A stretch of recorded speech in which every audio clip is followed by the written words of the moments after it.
ঈশ্বর তো তোমাদের বাড়িতে সত্যি যাওয়া আসা করে। ঈশ্বর তো আমার বাড়িতেই নাইট স্কুল করছে। তাহলে তো ভালো হয়েছে রতিকান্ত, ওই নাইট স্কুলে পড়াতে পড়াতে সে তোমার করে শাড়ি ধরে চলেছে।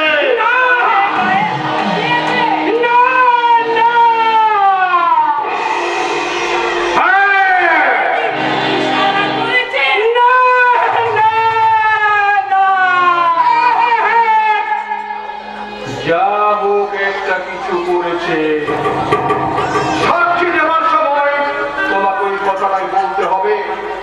আর তোমাদেরকেও বলতে হবে। বেশ ইনিয়ে বিনিয়ে বিশ্বাসযোগ্য ভাবে বলতে হবে। এরা কথাটা বুঝতে পেরেছ? রতিকান্ত, এ নাও, নবগ্রহ করে ৫,০০০ টাকা। আর এই নাও তোমার চাকরির অ্যাপয়েন্টমেন্ট লেখা।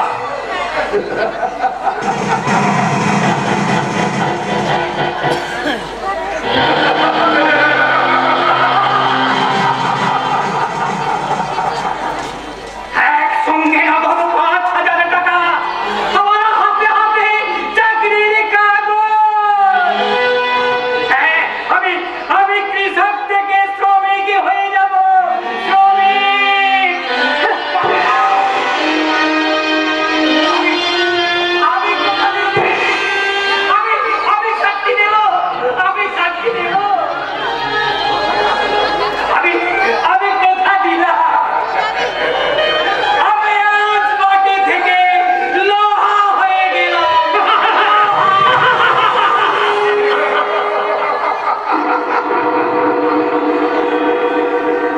এরপরে শিখিয়ে নেই। বোকা কোথাকার, সেটা তো চরম পরিষ্কার। সঙ্গে করে নিয়েছে ঈশ্বর বলবে, আমার সমস্ত সম্পত্তি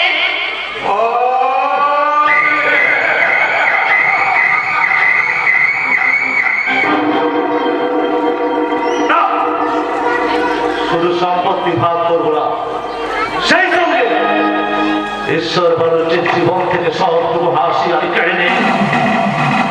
ওর জীবন থেকে সুখ, শান্তি, কর্তব্য সব ছেড়ে নেই, ছুড়ে দেব। উঠো উঠো কান্না।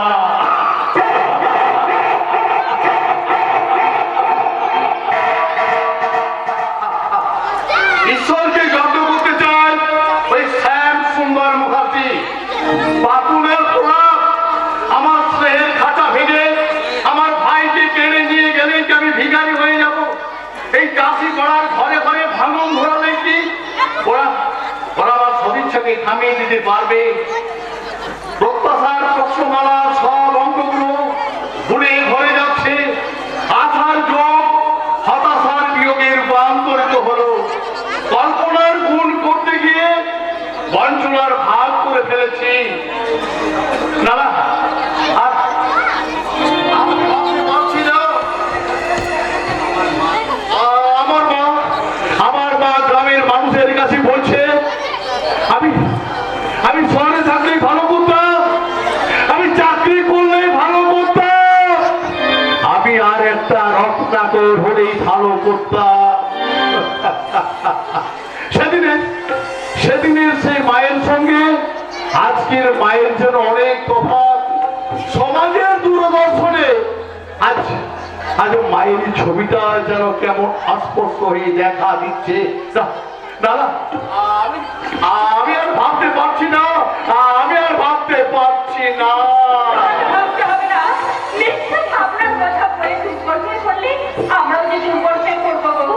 জবাব গাছ ভেঙে পড়লে গাছপালাগুলো সব ভেঙে পড়বে বাবু। তবু শান্ত হয়ে তুমি আমাকে বুঝেছো, তুমি বিশ্বাস করো জমা। আমি তোমাকে ভালো করে কোনোদিন দেখিনি। বিয়ের পর ভেবেছিলাম তোমাকে কাছে থেকে দেখবো, কিন্তু কি যেন একটা সংকট আমাকে লজ্জিত করে তুলেছে।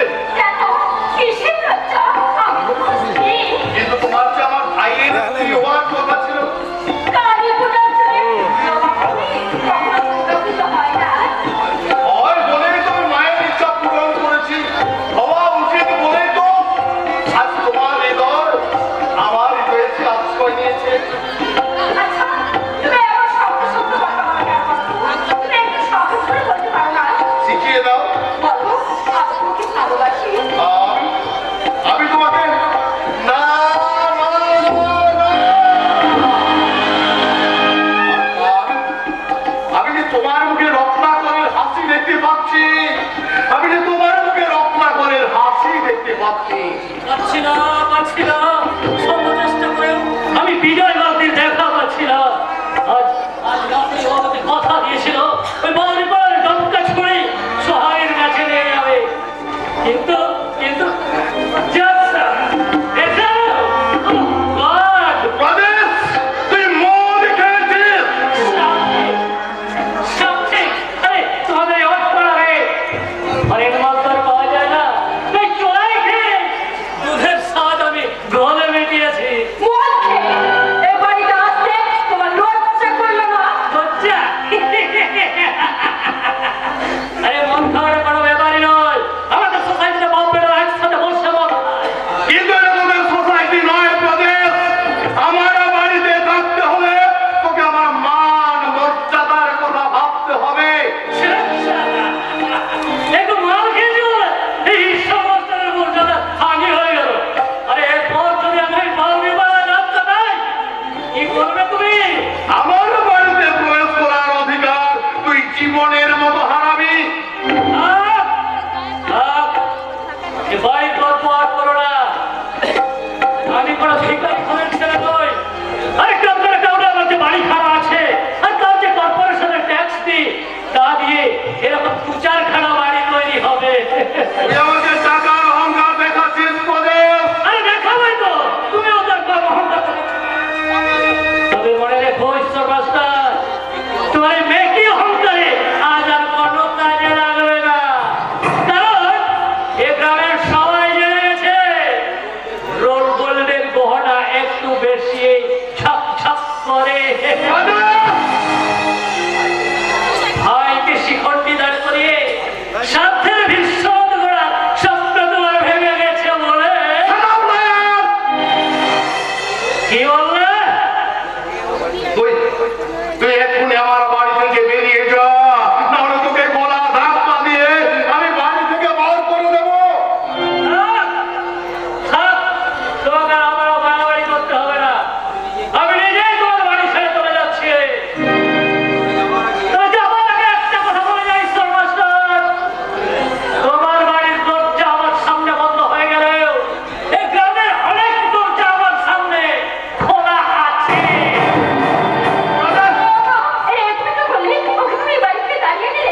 না করে উপায় ছিল না জবা।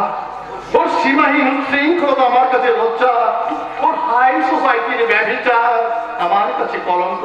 আমি আমি সব সইতে পারি জবা, কিন্তু প্রাচুর্যের অহংকার আমি কিছুতেই সহ্য করতে পারি না।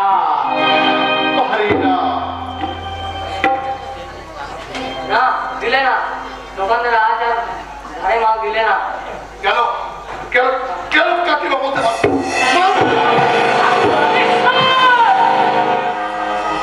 কেন তুই দুধের ছেলেটার গালে তোর মারলি? বল, কি দোষ করেছিল ওই এক ফোঁটা ছেলে? মা, বল, আমার কথা তুই জবাব দে। কেন আমার ভাইপো প্রদেশকে অপমান করে বাড়ি থেকে তাড়িয়ে দিলি? আর তুমি কেন বলে বলতা? তুমি তো এখানে দাঁড়িয়ে দাঁড়িয়ে সব দেখলে, সব শুনলে। কই, তুমি তো প্রতিবাদ করলে না? ঠিক আছে, তুমি প্রতিবাদ না করলেও আমি এর প্রতিকার চাই। মা, সরি, সর। তুই আজকেই আমাকে এই সংসার থেকে পৃথক করে দে।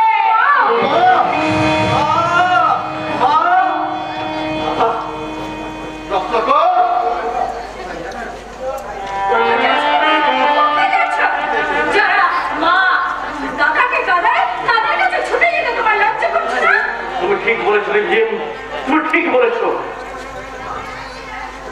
মা, আমি তোমার দুর্দশার কথা সব শুনেছি মা, আমি সব শুনেছি। মা, আমি এখানে এসে আপনার সাথে চোখের জায়গা দেখেছি মা। তাই আমরা ঠিক করে এসেছি মা, তোমাকে আমরা আমাদের ভাগে নিয়ে গিয়ে এ বাড়ি আমরা ভাগ করে নেব। না, আমি কিছুতেই হতে দেব না। মাকে ভাগ করতে এসেছি শতভাগা, মা তোর ভাগে যাবে না। মাকে আমরা কিছুতেই যেতে দেব না। মা না খেয়ে হবে, তবু যাবে না। কুমিরের কান্নায় ধরবেন না মা, একদমই কুমিরের কান্নায় ধরবেন না। একটা বিনা পয়সার চাকরা নিয়ে বাড়ি থেকে চলে যাচ্ছে দেখে ওরা অভিনয়ে কান্না কাটছে। আসুন না মা,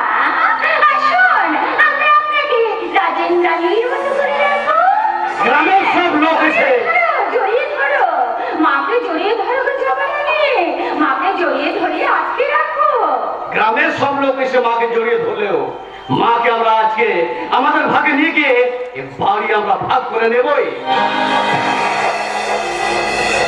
আমি বেঁচে থাকতে আমার মা চোখে চোখ ফেলবে তা আমি কখনো সহ্য করবো না, কখনো সহ্য করবো না। চলে এসো মা, তুমি চলে এসো। মা এই সমস্ত খুঁটির কাটায় আপনি খুঁজবেন না। আসুন না, আসুন।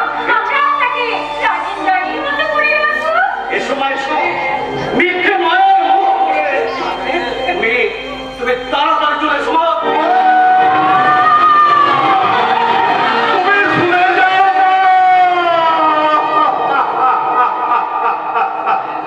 তুমি বলে যাও ওগো ভগবতী দেবী, তুমিও তাহলে বীর সিংহ গ্রামের সমস্ত মানুষের কম্বল একাই গায়ে দিয়ে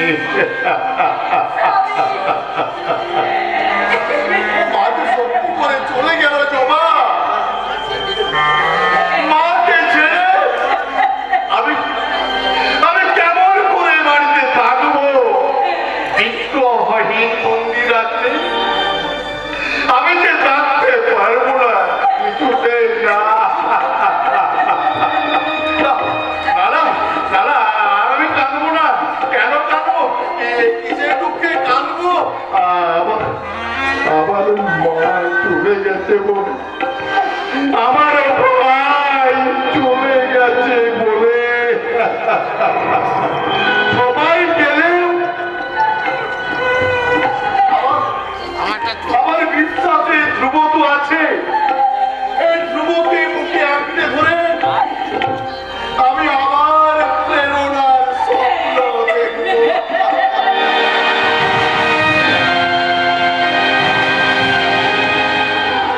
আর মনটা আমাদের স্থির থাকতে দেবে না। ওই বাবুদের চাকরি নিয়ে 5 দিন বাড়ি আসেনি। আমার খুব জ্বর হয়েছিল। এই শিশুদের কাছে টাকা ধার করে আমার ছোট্ট আমাকে ডাক্তারে দেখিয়েছে। আমাকে আবার দিয়েছে। কিন্তু কেন আমি আমার মনের জোর পাচ্ছি না?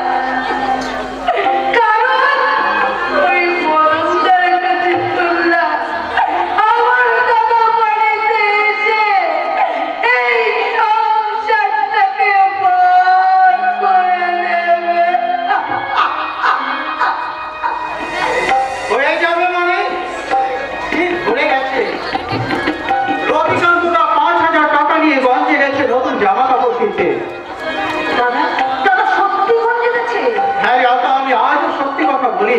তোর দাদা শহর গেছে, শহরে সুখ কিনতে গেছে। আনন্দদা ঈশ্বরদার বাড়িখানাও কাল ভাগ হয়ে গেছে। কল্যাণী কাকিমা পড়েছে সুখের ভাগে। আমার বাবা আর দাদা ঈশ্বরদার বাড়ির রাতখানা ভেঙে 3 তলা বাড়ির ভেদ করতে লাগিয়েছে। এবার ওরা হয়তো ঈশ্বরদার চাকরিটাও খাবে। কি করে খাবে? ওর খবরের কাছে প্রমাণ হয়ে যাবে ঈশ্বরদার চরিত্রহীন। ওরা বলবে সে নাইট স্কুল করতে আসে না, সে তোর সঙ্গে আসে প্রেম করতে। ওরা প্রমাণ করবে তবে ধর্মের সত্তা তো ধর্ষণ করতে চেয়েছিল।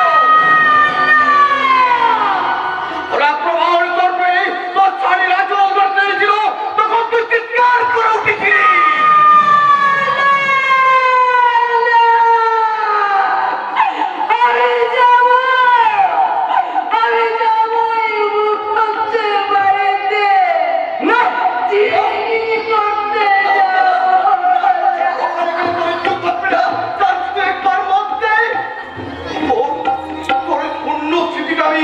সিঁদুর করে আমি আমার বাড়ি নিয়ে যাবো।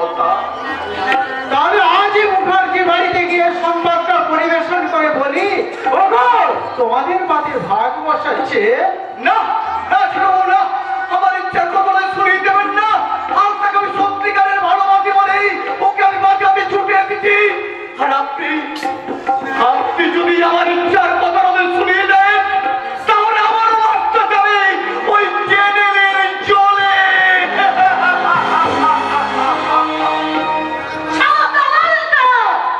ওই মেয়ে পালিয়ে গেল।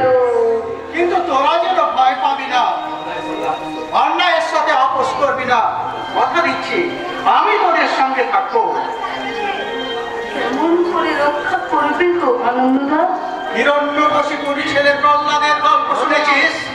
সে যেমন তার দানব বাবাকে প্রমাণ করে দিয়েছিল যে ওই দানব প্রাসাদের খামের মধ্যে লুকিয়ে আছে ঈশ্বর, তেমনি লুকিয়ে আছে আমি।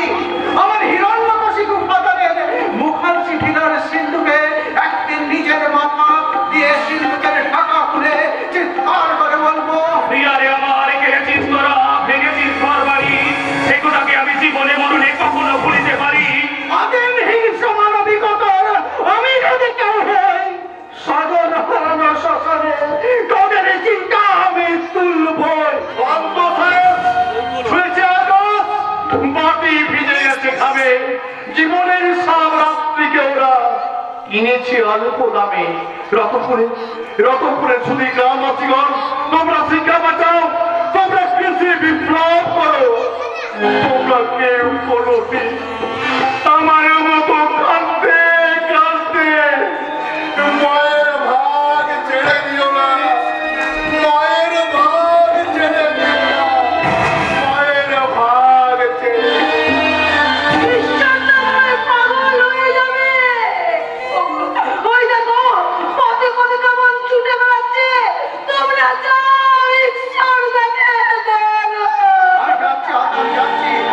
বিশ্বস্ত সূত্রে আমি খবর পেয়েছি আমার দাদার নজর পড়েছে জমা বৌদির দিকে। শ্যামদান শ্যামসুন্দর মুখার্জি, নমস্কার দৃষ্টি। যাও, তোমার থেকে আমি তোমার ভালোবাসার আলোয় ফিরে তুলবো আলতা। তোমার ভালোবাসার আলোয় তোমার বর্ণ আরো রক্তিম হয়ে উঠুক। তোমার কাছে পবিত্র ভালোবাসা ধার নিয়ে আমি সকাল আনতে যাচ্ছি। কিন্তু কেমন করে আমার দাদাকে তোমার কেমন করে ফেরাবে ওই নিকষ কালো অন্ধকার থেকে? এই আলোয় সকালে কেমন করে? আমি, তবে তুই যদি আমার একটা কাজ করে দিতে পারে। কি বলতে বলবেন তার? জানবি না কেন, ঘটনা তো সত্যি। তবে আপনি একটা সত্যি কথা বলবেন। একটা কেন, মুখার্জি বাড়িতে কাজ করতে হলে আমার পাশে বসে তোকে অনেক কথাই শুনতে হবে। কতদিন হলো আমার স্ত্রী মারা গেছে, অনেক কথাই তো বাকি পড়ে আছে।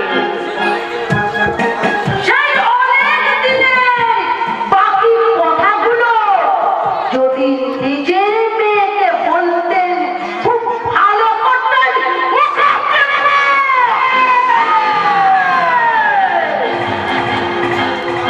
পাশে কথা বললে একদম লোক হয়ে যাবি আলতা।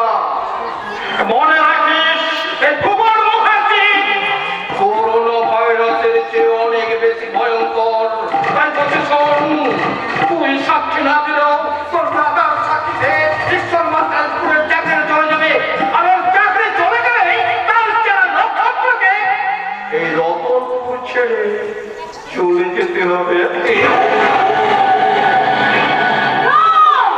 আমরা কোথাও যাবো না, আমরা এখানেই থাকবো। তোমার আছে 10 জন, আমাদের আছে 10,000। তোকে তো আমি নগদ 10,000 টাকাই দেবো রে আলতা। তুই শুধু বলবি ঈশ্বর মাস্টার তোকে ধর্ষণ করেছে। বেরিয়ে যাও বলছে এখান থেকে। আজ বেরিয়ে যেতে বলছিস, কিন্তু এমন একদিন আসবে আমার কর্মচারীরা তোকে তুলে নিয়ে যাবে আমার বাগান বাড়িতে। আর আমি আমার বাগান বাড়িতে আমার বেডরুমে তোকে একটু একটু করে নিংড়ে নিংড়ে খাবো।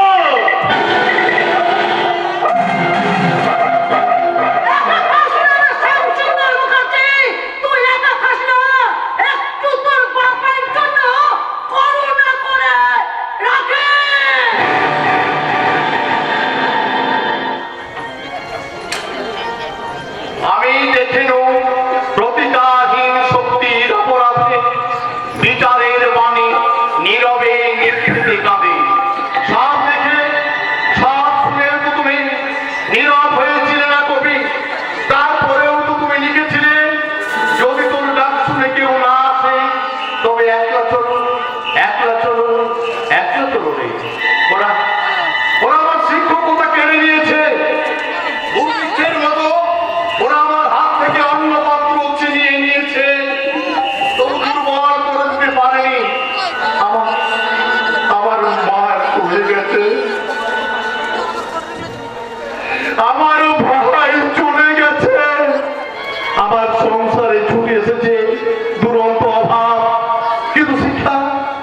শিক্ষা তো আমার কেড়ে নিতে পারেনি, মস্তিষ্ক তো আমার কেড়ে নিতে পারেনি। আমি শিক্ষার ফেরিওয়ালা, আমি শিক্ষা নিচ্ছি গো।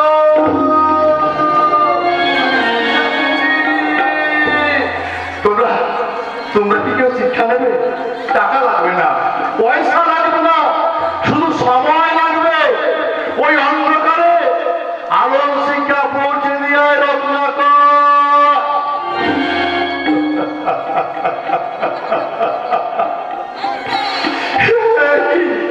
আমি আমি ক্লান্ত করলাম স্নেহের সমুদ্র থেকে, তাহলে রত্নাকর এখনো উঠে যায়নি।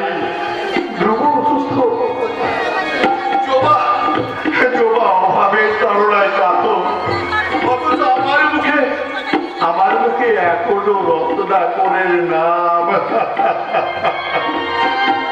আমাকে বোমা করে দিচ্ছে না কেন? তবে তবে পাগল হয়ে যাব। এই বয়স্ক শিক্ষার বিদ্যালয়ে আজ আর একটাও ছাত্র নেই। ওরা আমার মামা তো ভাই রাজেশকে স্কুলের মাস্টারি দিয়েছে। তাহলে আজ আর আমার কাছে কি কেউ পড়তে আসবে না? আজ আপনি সম্পূর্ণ একলা। তাহলে তাহলে আজ আমি নিজেই নিজেকে পড়াবো। কয়াটা কয়াটা টাকা, টাকা মানে সুখ, দন্তস্ব কয় ফলা, সত্য, সত্য মানে মিথ্যা, পদার্থ সত্য কথা বলিবে না। তাহলে তাহলে আমার মতো পাগল হইয়া যাইবে।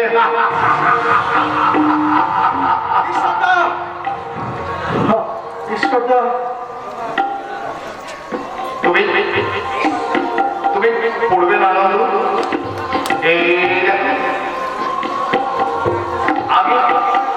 আগে নম্বরগুলো সব পিছনের দিকে চলে গেছে। এই এই পড়ে দেখো, ঘ গ খ উমা দীর্ঘই হ্রস্বই আ অ।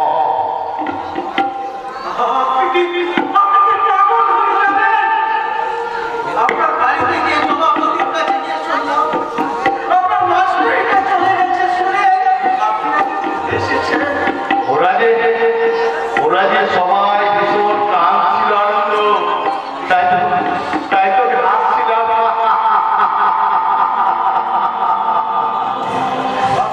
আপনি বাড়িতে যাবেন ঈশ্বরদা? কারণ আমি বিশ্বস্ত সূত্রে খবর পেয়েছি আমার ভাগ্যবান দাদা নজর পড়েছে সভাপতির উপরে। তা আমি কি করবো? আমার শিক্ষা কি করবে? মায়ের জন্য জীবন গেছে, মায়ের জন্য সম্মান গেছে, মায়ের জন্য একটু একটু করে খারাপ হয়ে যাচ্ছে আমার মাথা। এবার যাবে জমা শিক্ষার ভুলকে ওই অপশিক্ষার ভুল বলে পিছে একেবারে নিঃশেষ করে দেবে। যত দায় জন ঈশ্বরের, শহর গ্রামকে কৌরব সবাই টেনে নিয়ে গিয়ে দ্রৌপদীর বস্ত্র হরণ করবে আর শহরে যোগাবে তার লজ্জা বস্ত্র। কিন্তু কেন গ্রামের মানুষের লজ্জা নেই, তাদের চেতনা নেই, তারা বুঝতে পারে না গ্রামের মাটি পুড়িয়ে শহর বানাচ্ছে সুখের পিরামিড, গ্রামের স্বাস্থ্য নিগড়ে নিয়ে নগর সাজাচ্ছে তার নগ্ন যৌবনা নায়িকা দেহ। যার যুগের পুরানো ঈশ্বর কতবার কতবার সেই এক কথা বলবে।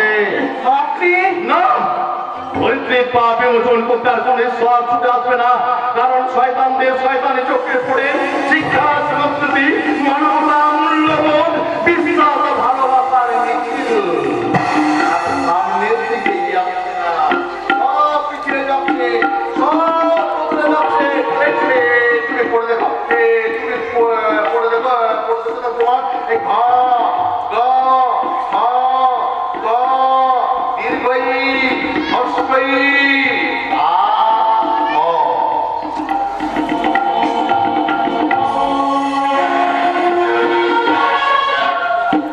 ওরটা ভালো লাগছে আমারটা। বাবুদের সাথে একটু মাল খেয়ে শরীরটা এখনো কেমন যেন একটু ঝিমঝিম করছে। তাই আজ আর করবো না স্যার। না না, পড়তে তোমাদের হবে না, পড়তে তোমাদের হবে না। পড়ে কি কেউ বড় হয়েছে নাকি? আর ওই যে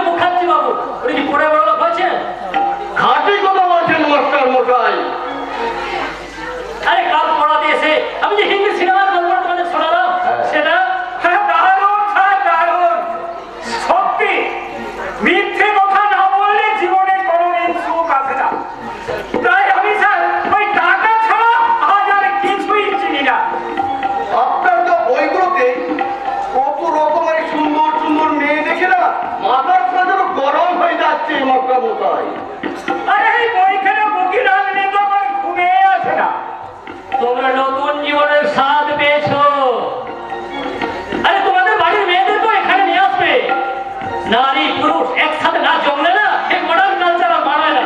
ঠিক বলেছেন মাস্টার মশাই। আরে লাভ মানে বুঝো, লাভ লাভ মানে ভালোবাসা। আমাদের এদেশের সরকারের উচিত প্রত্যেকটা গ্রামে একটা ভালোবাসার স্কুল গড়ে দেওয়া। গ্রামের ভক্তি শেখার মন্দিরে আজ আসক্তি সঙ্গীতের রেখাটা বাজছে।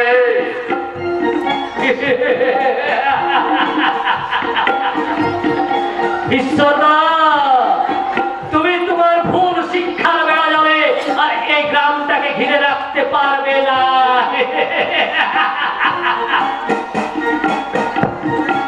তুমি আর আমি যা শিখিয়েছ সব মিথ্যে। তুমি আমাদের সারণার সুযোগ নিয়ে আমরা তোমাকে আর কোনোদিন মানছি না, মানবো না। এই গ্রামের প্রতিটি মেয়ের সঙ্গে তোমাকে আর আমরা মিশতে দেব না। তুমি চরিত্রহীন, তাই তোমাকে দেখে আমাদের ঘেন্না হয়, ঘেন্না। তুমি কিছু বললে না আনন্দ? দুঃখের কাতর আর্তনাদ শুনে আনন্দের ভাষা হারিয়ে গেছে, হারিয়ে গেছে। গ্রামের কৃষকতলার পঞ্চাননতলার মন্দিরে আমি একা দাঁড়িয়ে অসহায় ঈশ্বর। এখানেই বছরে একবার শিবের গাজন হয়। আমি উৎসবে ঢাক ঢোল বাজিয়ে শিব সাজে জলে ভেজা রোদে পড়া ওই কঙ্কালসার কৃষক শিবের দল। কিন্তু ওরা কি সত্যিকারের শিব হয়ে ডমরু বাজিয়ে আমি এদিকে পারবে না এই ভ্যাটির চালের বাচ্চা। এখনো যে সবাই হয়নি ঈশ্বর। শেষ প্রহরের অন্ধকার, তিন কোষকাল অন্ধকার তোমার বেঁধে আছে। এর সে হাজার হাজার গ্রামে সে অন্ধকার থেকে মুক্তির আলো উৎপাদন করে ঈশ্বর নেমে স্বর্গ থেকে বিদায়। তারপর আমি শুধু শিক্ষা বেরি করবো, তার শিক্ষা বেরি করবো, আমি শিক্ষা বেরি করবো। টাকা লাগবে না, পয়সা লাগবে না, শুধু সময় লাগবে। তোমরা একটু শিক্ষা দেবে তো? তোমরা কি কেউ শিক্ষা দেবে?